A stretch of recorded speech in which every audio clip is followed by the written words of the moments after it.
This is my 2015 JK Unlimited. I just installed the Terraflex rear bumper with no problem whatsoever. But when I purchased the Poisen Spyder full width brawler, I did quite a bit of research to try to find out what the proper install was. This cross member, crash bar, commonly referred to, at the bottom of the frame, the cross member most forward, underneath, well, just in front of the sway bar disconnect, there was very little reference as to whether it had to be removed absolutely or not. After going through Poisen Spyder's front bumper, and there you see the full width brawler instructions, looking online, this one said absolutely nothing about cutting anything away, just unbolting and bolting up the new one. This one that came with it actually said cut 7/8 width from the edge of the support that came down from the frame to clear this small space of 7/8 inches and to be able to bolt right up. Well, that's absolutely not true.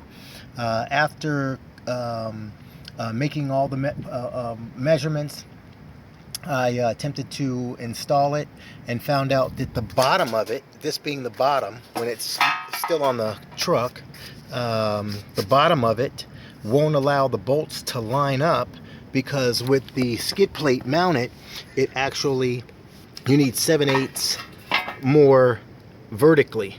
So this little tab is about I don't know, maybe a quarter of an inch, half of an inch, but you're still not able to line the bolts up.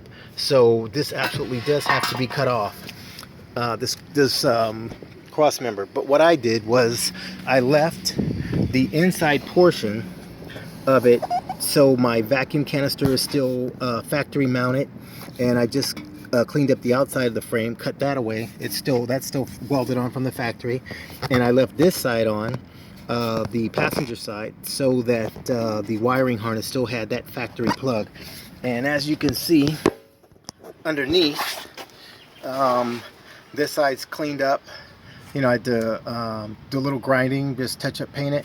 And then on the inside, this is underneath view, you can still see that the mount for the wiring harness, so this was on both sides of the frame. It came down as a channel to tie into that cross member. This side I left just simply for this plug because I wanted to stay factory, but the bottom is pretty much flush with the bottom of the frame. And still, I only have from the skid plate to the sway bar disconnect about an inch of clearance. So there's no way that that cross member could have fit between the skid plate and the sway bar disconnect. As I said, on the other side, so I didn't have to disconnect the vacuum canister and relocate it, I left the inside portion of the frame on, of that front crash bar on this side as well, and just touched up, painted the bottom of it, cleaned up this side of the outside of the frame rail, and left the inside portion so it still has its factory weld across the back, down the front, up on the top, so it's still super rigid mounted in there, and the totally has ample clearance to mount the valance, the plastic valance that was in front of the grill back if I wanted to, and you know, because the clearances are the same, and still able to leave it in its factory location. So I never had to dismount it, remove it in any way. I just took a Sawzall, cut across the bottom. It actually lines up with the bottom of most of the round holes on the frame. So if you look, there is a you know, the factory hole on the side of the frame there. It's round. If you just make a tape line across the bottom of that hole, it pretty much goes right through the bead of the weld all the way around to the outside. Then you split it You split it from top to bottom on the outside, and you can just wiggle it and it breaks really clean right on the weld. So after going through all of that, this is now trash, and got it fully mounted. I didn't actually put all 4 bolts in because I'm about to install the winch, and it'll probably be easier for me to take it off and do it. So this was my actual pre-fit. I didn't pre-fit it before I put the bumper and everything on. I was pretty confident that Poisen Spyder's CNC machine has been doing this long enough that I didn't have to.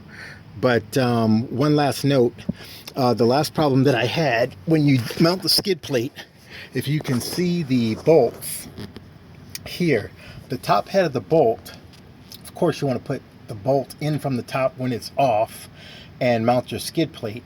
You're going to have to notch the factory plate that you bolt the bumper to. You're going to have to notch it in the center of the frame on this flat plate at the bottom, just the width of the nut, in order for the bumper to go up high enough for the bolts to line up.